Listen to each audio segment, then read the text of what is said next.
Education টিকে Assam channel সকলোকে স্বাগতম জনাইছোঁ। এখন বহুত ইম্পৰ্টেণ্ট নটিচ আহিছে।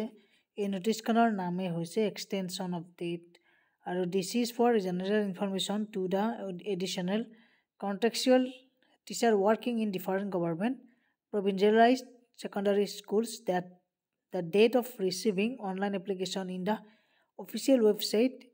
মানে যিখিনি আমাৰ মাধ্যমিক হাইস্কুল হায়াৰ ছেকেণ্ডাৰী লেভেলৰ যিখিনি আমাৰ যিখিনি গ্ৰেজুৱেট টিচাৰৰ পোষ্ট আছিল হাইস্কুলৰ বিশেষকৈ, আৰু ইয়াতে প্ৰায় 4669 post off regular graduate teacher has been extended টিল 12 ডিচেম্বৰলৈকে তেওঁলোকৰ অনলাইন কৰা তাৰিখটো পিছুৱাই দিয়া হৈছে, গতিকে এক্সটেণ্ড কৰা হৈছে।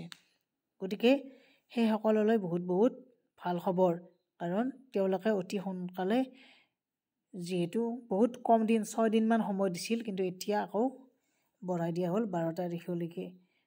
গতিকে আপোনালোকৰ মিডনাইট ৰাতিলৈকে 12 তাৰিখ আপোনালোকে পাৰিব। আৰু গতিকে বেছি সময় নাই, যিসকলে কৰা নাই এতিয়াও টাইম আছে, কৰি লওক। Thank U.